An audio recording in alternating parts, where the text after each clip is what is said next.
Hi there, this is Manny with Classic Auto Repair. Today we're looking at a 61 Jeep.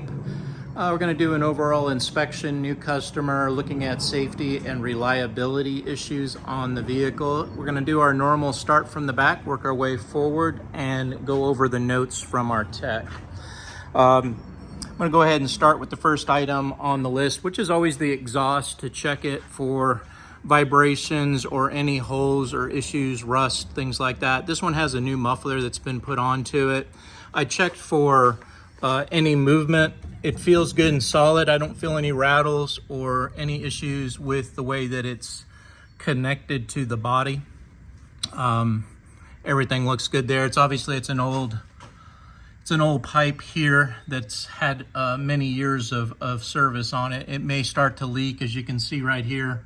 You've got a small exhaust leak where this is not matched up well on the pipe. This can be taken to one of our recommended exhaust shops, and they can improve this connection so you're not getting any exhaust vapors creeping up inside or on the top of the Jeep and exiting where it should, which is here. So if you hear loud noises, more than likely it's the exhaust escaping from right here.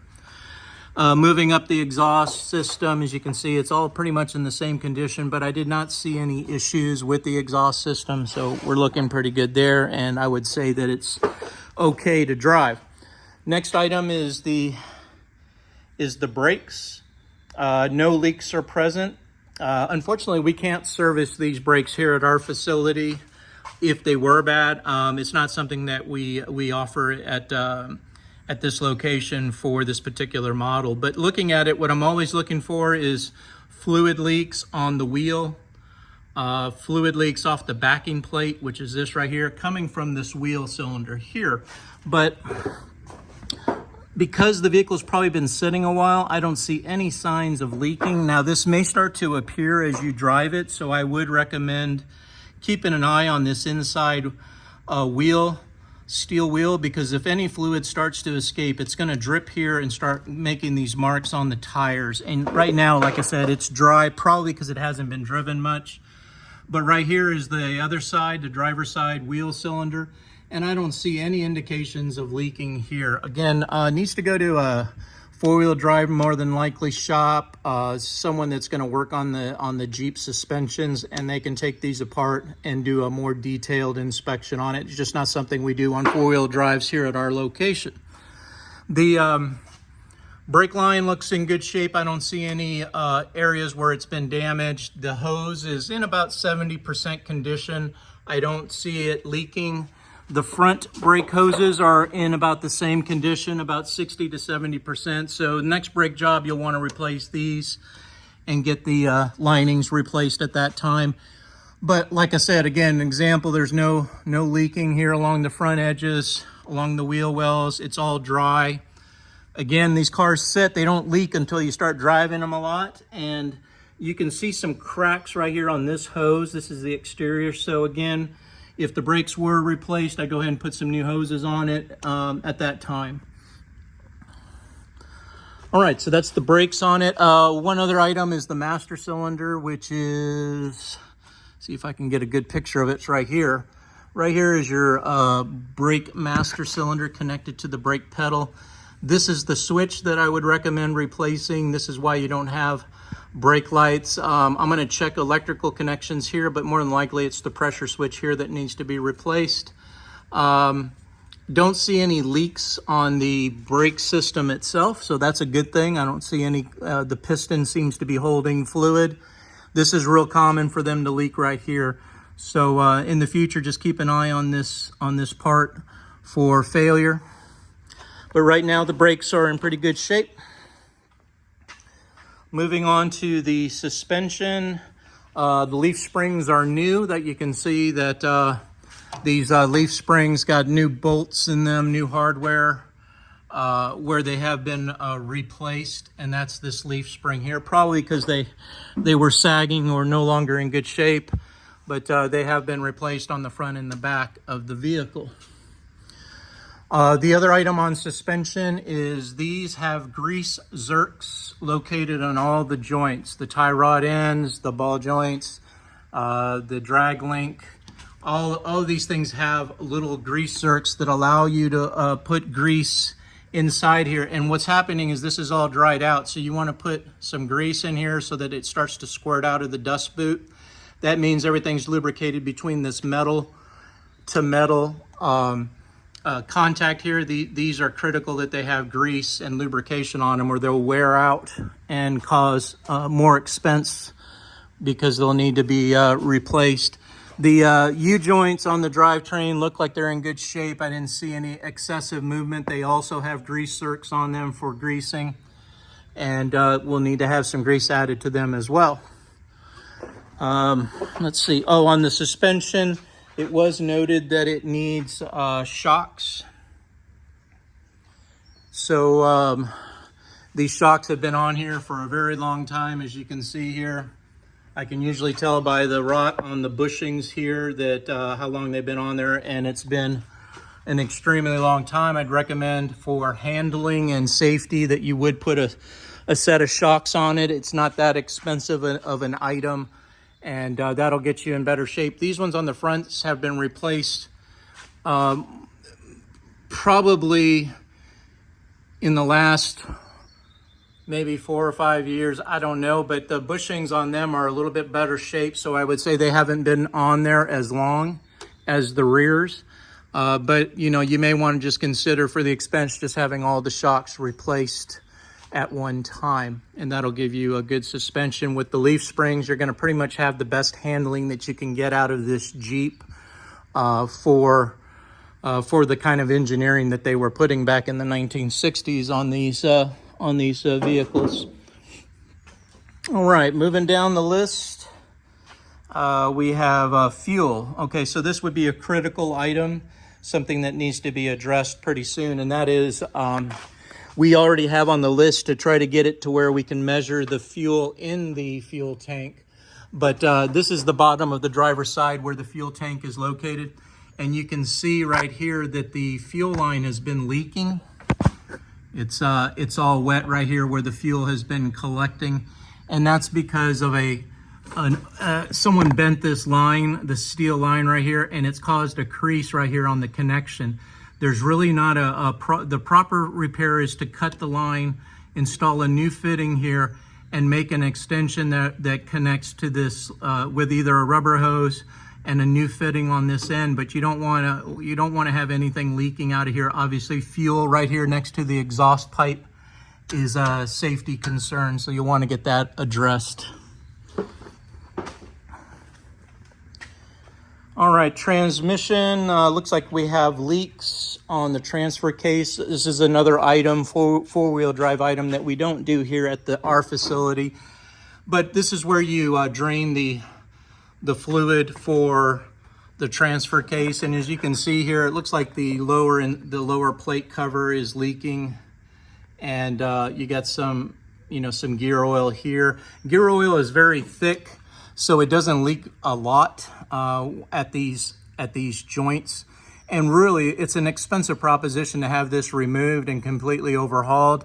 I would only do that if you were starting to lose gears in the transmission, and at this time it seems to go in gear just fine.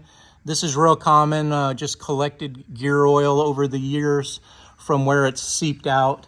On the back end here, you see a little bit more fluid coming out of the back tail housing, but again, nothing to be overly concerned about. Yes, it's going to leave a drip in your driveway or garage, but these cars are going to do that when they're 60 years old plus. You're going to have seals that are going to fail.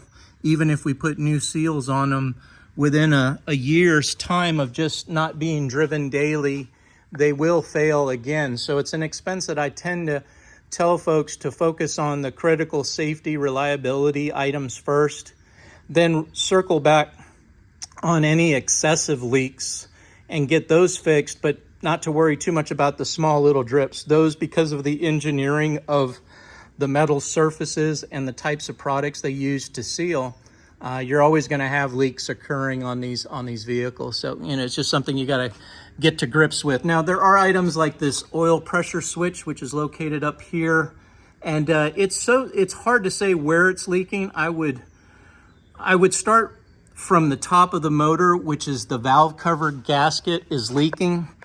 Way up there at the top is the valve cover. And we have a gasket that you provided. Putting a new cover seal on this is going to prevent all this oil from dripping down. And if we clean the motor, then we can determine whether the oil pan is leaking, whether the oil pressure sending unit, if it's the rear main back here, the crankshaft seal is leaking and creating these small little drips on the back of the transmission bell housing there. Up on the front side of the motor, I don't see that the timing chain is leaking. Not sure oil pan, but up towards the top, it's pretty dry. I don't see any issues there. The belt is in, looks like it's been replaced recently. Don't see any issues with it. Alternator's been on there a while, but it as long as it's charging the battery, then we won't need to replace it at this time. Fuel pump, this is your fuel pump up here. It doesn't look to have any issues right now. Here's your filter. I would go ahead and make sure to get a filter change right away on it. Get the new spark plugs, get it tuned up, the ignition either upgraded or new parts installed so that it starts good, it runs good, it burns the fuel cleanly so you don't get too much excessive smoke or fouled plugs as a result of not having a clean spark at the engine cylinder. We'll go over some of those in detail as we get to the top side of the motor. On the bottom, we talked about the radiator is leaking excessively when it was brought in. It's got a lower upper tank seal leak, and the best solution is to replace the whole radiator. There is no repair available for those old tanks. This is your differential front transfer case. Only thing you can do here is just check it for fluid. This is your inspection plug. If you want this service, we can check it for fluid levels, add if it's low on gear oil. That's for the rear one as well. The rear gear oil inspection plug is right here. It does show signs of of leaking on the rear differential, but again, one of those things where it's not really worth the replacement here because you're going to end up having some seal leaks occur again with the setting. Let's just torque down these bolts, maybe do a service on the rear end, make sure it's got plenty of fluid in there. I don't know if you noticed this. This is an accessory connector for when they ran things during the military or on the farm where you could connect this drive shaft from the transfer case, and it allowed you to drive other equipment in the field to run hydraulic motors and things like that, to run tools and things that they might have had out in the field. They were used military. They would use these to power different things they needed out there. All right, let's see. Let me go back to the list. All right, got the engine leaks covered, valve cover, block warmer. Okay, this is up in the north where you have really cold weather. To get the motors to start, what you would do is you'd plug this into your extension cord at the house or the garage. And what it did is this wiring connected to the engine block, and it had an element in there that would heat the motor, keep it warm, so that it would be easier to start on very, very cold days. In Texas, we don't need them. And the wiring is in very bad condition, so I would have this removed so that it doesn't create any electrical issues or tempt somebody to plug this in and create a huge amount of spark and overload, maybe a house breaker or something like that. So I would get that taken off of there. All right. Let's see. So we've gone over all the items that were listed on the bottom. Oh, one other thing is the tires. The rear tires are pretty worn, but more concern to me is this right here, where you can see the cracks in the rubber. And this was a potential blowout on this tire. Just recommend, just like they have new ones up here on the front, you can see that the rubber shows no signs of cracking. This is in good condition as far as the rubber and the tread. So this is giving you maximum grip in any condition, whether it's wet, or dry. You're getting good conditions there. Here you're running pretty much on a bald flat spot. Again, I would just consider, if you're going to run around on the city streets, that you get a new set of rear tires put on the Jeep. This is overall kind of the mechanical inspection. On the cosmetic side, I don't see any structural issues with the frame. The frame seems to be in good shape. I don't see where it's been impacted heavily by another vehicle where it would have bent any of the frame rails. The body itself has rust on it, but you know, that's pretty common. So you're going to have holes and cracks where the floor pans have had some abuse. But you know, you can see the original color down here. And like I said, it's not something to be of overall concern with. The rails, like I said, are in good shape. The mounting points, I don't see any problems where, again, it's been abused or there's too much rust to warrant putting this back up on the road. But like I said, overall, it's in pretty good shape. I see them a lot worse from up north, but this just has some, you know, some floor pan issues where there's some rust that can be fixed. Some undercoat can be applied to prevent it from continuing. But overall, it looks to be all in original shape. But again, like I said, just years of sitting, and just kind of needs to be cleaned up if that's what you want to do on this vehicle. For just driving around, I think it's ready to go, just with those items that we noted on the bottom side of the vehicle.